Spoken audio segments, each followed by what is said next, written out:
Amém. Também tenho o prazer de saudá-los com a paz do Senhor Jesus. Amém. Feliz em poder retornar a esta vila, né? Onde eu já convivi com algumas pessoas aqui, já que os meus avós moravam aqui. Já tive o prazer de servir a Deus, ministrando também a palavra na igreja dessa vila. Então é bom poder rever os irmãos.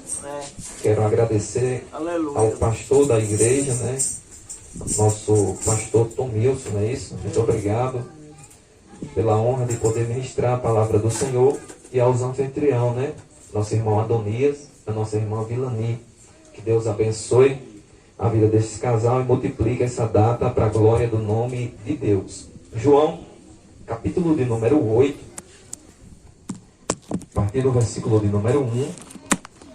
Pretendo ser rápido aqui, irmãos, nas minhas palavras. Jesus, capítulo 8, versículo 1, eu estou usando a linguagem NVI, uma tradução um pouco diferente da que nós usamos de costume. Jesus, porém, foi para o Monte das Oliveiras. Ao amanhecer, ele apareceu novamente no templo, onde estava todo o povo. Se reuniu ao redor de Jesus, e ele se assentou para ensiná-los. Os mestres da lei, os fariseus, trouxeram-lhe uma mulher surpreendida em adultério. Fizeram-na ficar em pé diante de todos e disseram a Jesus: Mestre, essa mulher foi surpreendida em ato de adultério. Na lei, Moisés nos ordena apedrejar tais mulheres. O Senhor, que diz? Eles estavam usando essa pergunta como armadilha, a fim de terem uma base para acusar Jesus. Mas Jesus inclinou-se e começou a escrever no chão com o dedo. E visto que incomodavam e continuavam a interrogá-lo, ele se levantou e disse: Se alguém de vocês estiver sem pecado, seja o primeiro a tirar pedra nela. Inclinou-se novamente e continuou escrevendo no chão. Os que ouviram foram saindo, um de cada vez, começando pelos mais velhos. Jesus ficou só, com a mulher em pé diante dele. Então Jesus pôs-se em pé e perguntou-lhe: Mulher, onde estão eles? Ninguém a condenou? Ela disse: Ninguém, Senhor. Declarou Jesus: Eu também não a condeno. Agora vá e abandone a sua vida de pecado. Amém. Esse versículo. Irmãos, eu vejo nessa passagem bíblica um resumo do que é o Evangelho. Porque nós estamos num culto de gratidão, né? De ação de graça. Mas nós não podemos perder a oportunidade de cumprir o que Jesus enviou a igreja a fazer, que é anunciar o Evangelho do Senhor Jesus a todas as pessoas. Então o nosso papel é cumprir isso. Então eu vejo nessa passagem bíblica um resumo do que é o Evangelho. Porque às vezes nós entendemos errado o que seria o Evangelho. A própria palavra Evangelho, ela quer dizer, significa boas novas. Todos os irmãos têm clareza do que eu estou dizendo aqui. Todos os irmãos sabem disso aqui. Que a palavra Evangelho significa boas novas. Notícias boas, notícias alegres. Por quê? Porque o mundo viveu de má notícia até a vinda de Jesus. Porque Jesus veio trazer as notícias boas. E aqui eu vejo um resumo do Evangelho por causa disso. Porque, pense comigo aqui. Jesus subiu para um monte, que era chamado Monte das Oliveiras. Ele estava ali para orar. Jesus, geralmente, ia para esse monte para orar. Ele se preparava em oração. Ele orou, ele desceu de manhãzinha cedo. As pessoas, quando viram Jesus, rodearam Jesus. E Jesus começou a ensiná-las. Por quê? Porque esse era o papel de Jesus. Ensinar as pessoas qual caminho elas deveriam seguir. Porque Jesus jamais, ele descartou algum pecador. Não. Jesus direcionou para onde eles deveriam ir. Aleluia. Nós também, a igreja do Senhor, fazemos igual a Jesus. Não concordamos com o pecado, mas amamos o pecador para direcioná-lo ao caminho certo. É o que Jesus fez aqui. Então Jesus começou a ensinar aquelas pessoas. Quando Jesus estava ensinando, existiam uns grupos que eram rivais de Jesus. Por quê? Porque Jesus trouxe a clareza do Antigo Testamento. Jesus ensinava a palavra de Deus da maneira correta. E como tinha um grupo que não gostava disso, eles foram se tornando rivais de Jesus. Esse grupo que se tornou rival de Jesus, eles pegaram uma mulher apanhada no ato de adultério. E aí eles trouxeram na presença de Jesus para tentar fazer com que tivesse uma oportunidade para acusar Jesus. Como? Na lei de Moisés, se a pessoa fosse apanhada no ato de adultério, deveria ser apedrejada. E lá no período que Jesus estava vivendo, que Jerusalém, Israel, estava escravizado por outro reino, por outro governante, nenhum judeu poderia determinar a morte de alguém. Olhe para mim. Olha aqui para o que eu vou dizer. O que era que eles fizeram? Pegaram uma mulher, trouxeram na presença de Jesus e disse: Senhor, e aí a mulher foi apanhada no ato de adultério. Se Jesus dissesse apedreja, eles iam até o imperador e iriam dizer assim: aqui, imperador, o homem está mandando executar pessoas. E isso é proibido. Só Roma pode fazer isso. Porque quem está dominando era o Império Romano. E existia um imperador lá que mandava. E só ele poderia dar ordem de morte às pessoas. De contrapartida, se Jesus dissesse não apedreje, não pode apedrejar, eles iam dizer: tá vendo aí? O homem é contra a lei de Moisés. Então eles tentaram colocar Jesus contra a parede para ter do que o acusarem. Jesus, como tem toda a sabedoria, como conhece todas as coisas, ele olhou e disse assim: tá certo, a mulher tem que ser apedrejada, mas nós não podemos matar porque quem manda é Roma. Quem está no comando é Roma. Eles acham que vão me pegar. Jesus olhou e disse: está certo, aquele que não tiver pecado pode começar a apedrejar a mulher. Se abaixou e continuou escrevendo na terra, com o dedo na terra, e ficou só esperando. E os homens saindo, e os homens saindo, e os homens saindo. Quando saiu todo mundo, ficou a mulher esperando. Por quê? Porque o único que não tinha pecado era Jesus. Todo ser humano, olha pra cá, todo ser humano que pisou nessa terra é pecador. Onde é que eu enxergo isso? Romanos capítulo de número 3, versículo de número 10 em diante diz: todos pecaram e se extraviaram da glória de Deus. Todo mundo se fez inútil e se afastou da presença do Senhor. Romanos 3 e 23 vai dizer: e todos pecaram e estão destituídos da glória de Deus. Então não há um ser humano sobre essa terra que não seja pecador. Eu sou pecador, os irmãos são pecadores, todo mundo que está me ouvindo aqui é pecador. Então, se nós somos pecadores, se nós merecemos a condenação, porque todo pecado é feito contra Deus, sim ou não? Existe pecado contra o ser humano? Não, o pecado é contra a lei de Deus. Nós estamos tratando aqui sobre a lei de Deus, sobre a palavra de Deus. Pecado é quando nós infringimos a lei de Deus. E isso tem uma consequência. Qual é a consequência? Aleluia. Gênesis. Quando o homem errou contra Deus, Deus olhou e disse o quê? Se você comer do fruto do conhecimento do bem e do mal, nesse dia você morrerá.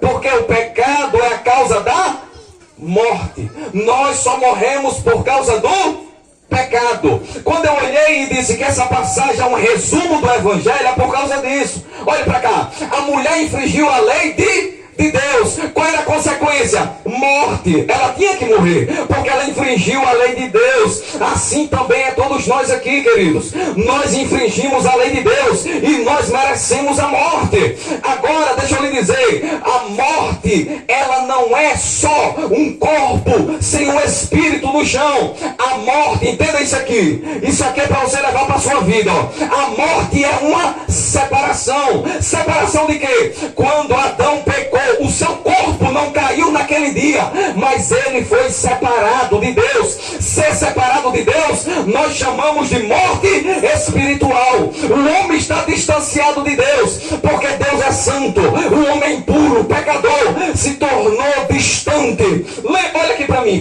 dar um exemplo. Uma criança está ligada à mãe por um cordão. Se eu corto o cordão antes do tempo, a criança vai morrer. Como é que ela vai se alimentar? Se eu corto antes do tempo, se a criança não está pronta ainda para vir ao mundo.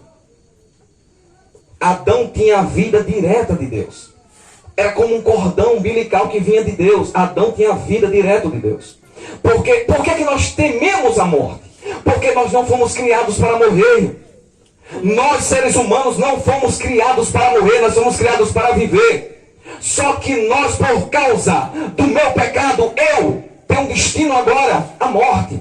Eu morro espiritualmente, distanciado de Deus, e por eu estar distanciado de Deus, vem a morte física. O que é a morte física? Aí Tiago vai dizer, quando o espírito sai do corpo, o corpo está morto. Ele compara isso com a fé e as obras. Ele diz assim como o espírito sem o corpo está morto, assim a fé sem as obras também está morta. Ele está mostrando que a morte física, o corpo morrer, é quando o espírito sai, é quando há a separação do espírito do corpo. Existe outra morte, é chamada de morte eterna, a separação eterna de Deus. Lá em Apocalipse vai dizer, chama essa morte de segunda morte. Ou seja, a primeira morte é o homem ser separado de Deus, o seu corpo ser destinado a morrer, e a segunda morte é a morte eterna, a separação eterna de Deus. Lembra que eu disse que esse texto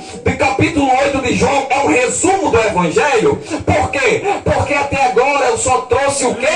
As más notícias que há no mundo. Porém eu disse que Jesus veio para trazer o quê?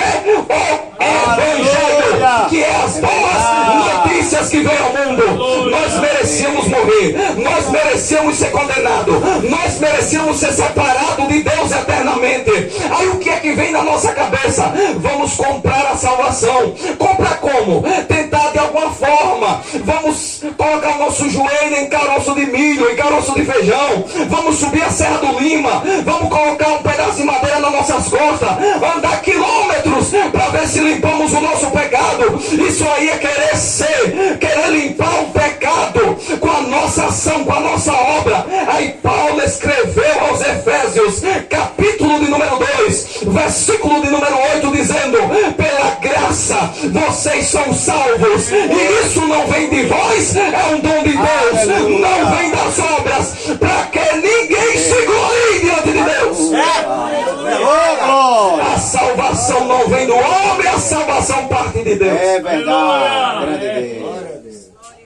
As más notícias, eu sou pecador. Depois eu mereço a morte.